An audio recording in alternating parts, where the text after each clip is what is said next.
to my YouTube channel. If you're new here, my name is Lian. Welcome to Atlaika Fitness. Feel at home.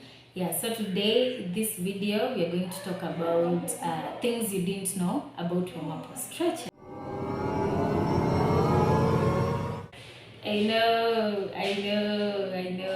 Yeah. So before we continue, I'd like to remind you, don't forget to subscribe, like, and share. To as many people as possible, and comment so that people can be able to gain from this video. So I know most of you, when you go to the gym or you do home workouts, some of you maybe you don't even warm up or stretch, or some of you warm up and you don't stretch, or some of you stretch thinking that that's warm up. Well, my dear, that is not the case. So the warm up and the stretch are two different activities. And both of them are supposed to be incorporated in your workout routine. So you cannot say you are stretching and then you say that's your warm up. No. They are two different activities.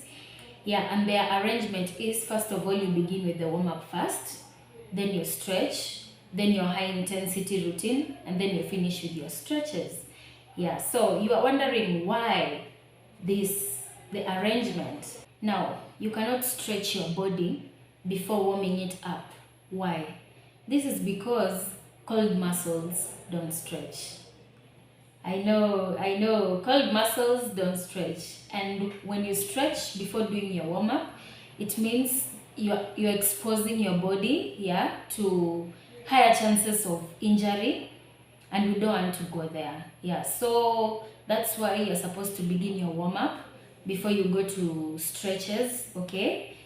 So the benefits that you'll get when you begin with the warm-up before you begin any of your workout routine, is because the benefits you'll get from the warm-up is they increase the muscle temperature, okay? They also help in good oxygen delivery to the muscles, and also they help in boosting. Now, as the oxygen is being delivered well to the muscles, it means the skeletal metabolism, it's being boosted. So warm-up always precedes any activity in your workout routine, before you dive down into the dynamics, into any other stretch. So now, every exercise has its timing. So for the warm-up, standardly you're supposed to be doing between 10 to 30 minutes, between that duration, but depending on the intensity of your workout, the timing for your warm-up, will depend on that. So it means if you're doing a low impact workout, it means your duration for warm-up will reduce, and if you're doing a high intensity workout, then the duration for your warm-up will be high. Now, some of the examples of warm-up you can do, you can begin by walking, then you run on the treadmill, alright? Then next, you can do jumping jacks, maybe let's say 20 to 30 reps. Then next you'll do running in place. You can count maybe up to 40. That will be a nice one. Then you go to jump rope. You can jump by counting to 30 to 40 reps. That will be a good one.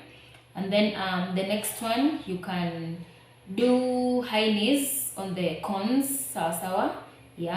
That's also another way you can warm up.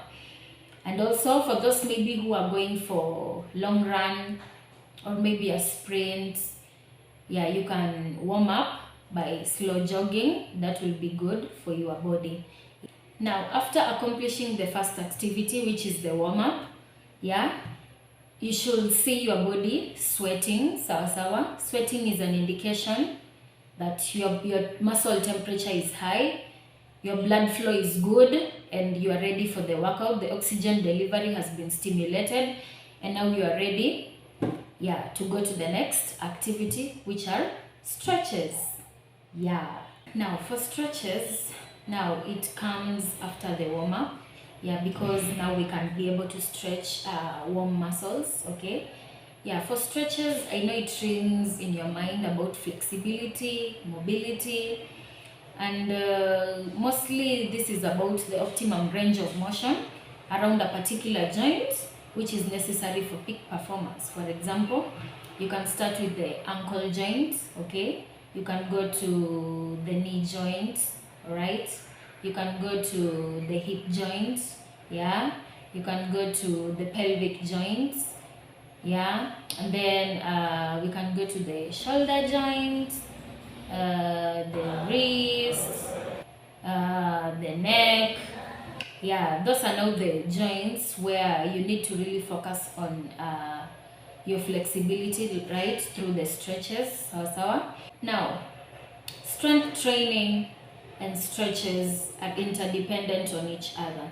It means you cannot start strength training and you've not stretched, and you cannot do stretches only and you don't strength train. Yeah, so both of them depend on each other. Yeah, so you cannot for example be embarking on a high intensity workout, which obviously will cause a mycotrauma in your muscles, and this mycotrauma, it stimulates the muscle spindles cells to cause shortening of muscles, and this shortening of muscles is what causes the muscle spasm, or maybe cramps, or maybe injury in the muscles, yeah, or in the joint. So now, to prevent this from happening, that's when now you incorporate the stretches before, all right? Yeah, stretches are very beneficial to the body. First of all, they increase the agility. For example, the athletes, the soccer players, the runners, yeah, to help them in increasing agility. Yeah, number two, they help in improving body performance, especially improving the muscle strength, yeah, and power. That's nice. Yeah, another one, it will increase blood flow to the joints, good blood flow, yeah. Yeah, and then it will also help in reducing muscle soreness. You know, sometimes maybe okay, muscle soreness is normal where when you're working out. Sometimes you get it, especially if you're not from working out for such a long time. Obviously you'll get muscle soreness, but if you stretch, it will help you, yeah, to reduce the pain. It also helps in decreasing the risks of injuries.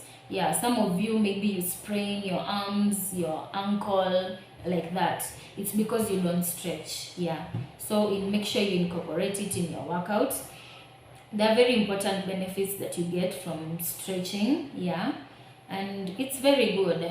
Yeah, now for the stretches, they're divided into two. There's dynamic stretches and then there's static stretches. Now, in the in the hierarchy of how we had arranged our workout program, which is we start with the warm-up first. Now, the stretch that I had put before in embarking on your high intensity workout, now that's where the dynamic stretches come in. Yeah, they're supposed to mimic what you're going to do, yeah. And then after you do your high intensity, then you finish with your static stretches. Now, the duration of stretching should be between 10 to 15 seconds, or if you can try to extend maybe to 20, that will be good for benefits. Yeah, you're supposed to do it for a long time so that the body, yeah, it's able to, yeah, do this, get the stretch exercise well. Yeah, so that is the duration. You can maybe also count, maybe if you don't have a timer, you can also count up to between 10 to 15 reps. Or if you have a timer, you can count between 10 to 15 seconds. Yeah.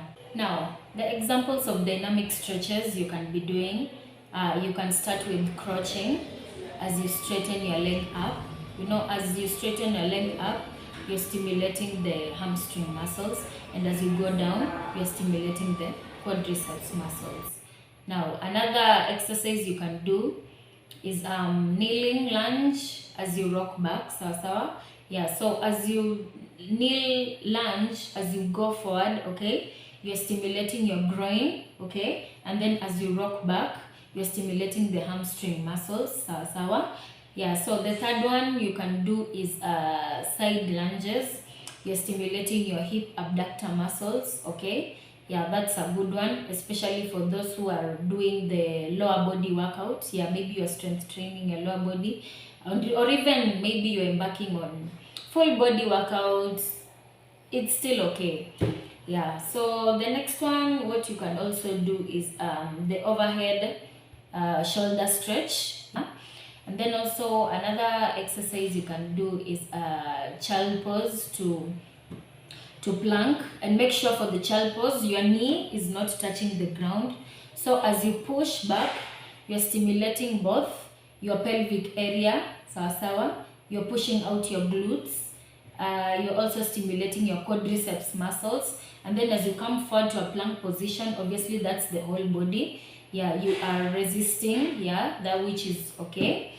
And then the next one is leg swings, yeah, which stimulates the hip joints, which is still okay, yeah. And then the next one is the 90-90 stretch. Obviously there is the low impact one, which you only swing your legs only.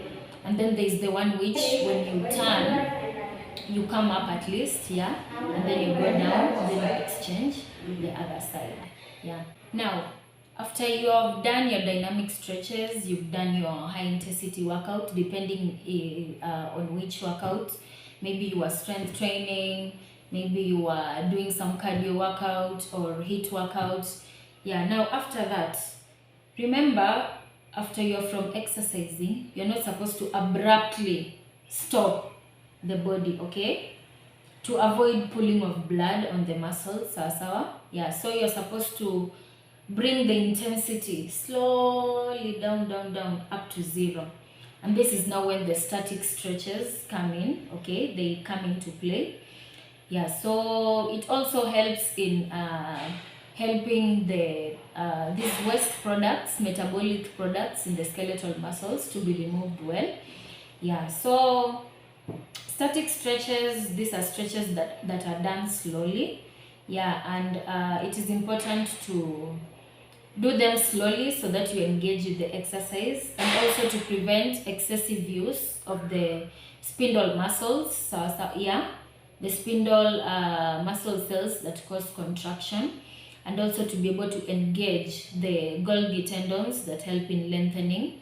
Yeah, that's good, which is a good sign. Yeah. Now, the duration is very important also for these static stretches.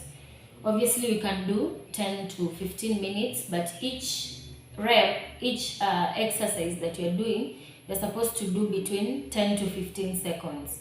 Yeah, and it is done slowly, as I've said, so as to give time for the muscle spindles that cause shortening of the muscles to adapt to muscle new length. At the same time, you're activating the Golgi tendons to ensure the muscles lengthen, all right? Yeah. Now, the examples of static stretches you can do is for the shoulder one. Yeah, make sure you feel the stretch well on the shoulder. Yeah, another one you can do is the tricep stretch. Yeah, feel the stretch on your tricep. It's just good to stretch everywhere. Yeah. The next one is the oblique stretches. Yeah, you're supposed to stretch those oblique muscles. Yeah, you can also do a trunk stretch, yeah, which will be good for your torso. Yeah, you can also do a hamstring stretch. You can do on both legs, yeah, or you alternate each of them. You can also stretch your calves. It's very important. Every muscle in your body should be stretched. Don't assume. Yeah, you can also do stretch your ankles by doing the ankle rotations, which is good to yeah, stimulate that joint very well for flexibility and mobility. Yeah, you can also stretch your back, especially those who have lower back pain. For example, you can do the supine stretch, where you do alternating legs, or you hug both of your legs and you stay there, you feel the stretch. Yeah, you can also do the hip crossovers. Yeah, make sure you are pushing your knees to the opposite side of where you are facing as you're looking at the back. Yeah. Now, the ones mentioned are just among the examples, but there are so many. You can visit my channel there, and then you'll see some of the links to other stretches, like for those who have lower back pain, for the hip stretches, for full body, for what else? Yeah, they're there. I will share the link down below. You can go check them. Yeah, so and keep doing them and you'll be good to go. Now, once the muscles are stretched, you're supposed to give your body recovery. Yeah, I know some of you, many people have different ways of recovering, but the most recommended ones are for maybe you can stand in a drum full of cold water, maybe you add ice cubes. Yeah, they can help in quick muscle recovery. Or you can also just take a rest. That's good. For usually for muscles to recover, you need a day depending on the intensity of the exercise you've been doing. For example, for a lower body, the recommended one is 2 days after you've done a lower body. For the others, you can just do a day. A day is still okay. Yeah, so I hope you guys have learned something. Yeah, I know when you go back to your fitness journey, you're going knowing what you're supposed to be doing right, and you'll see results. Yeah, just make sure you get out of your comfort zone if you want to see results, and don't put too much pressure on yourself. Remember, it takes time, yeah, to see the results. You just make fitness your lifestyle and you'll be good to go. Yeah, so don't forget to subscribe, like and share to as many people as possible. Yeah, so that they will be able to gain this knowledge. Yeah, thank you. See you guys in my next video.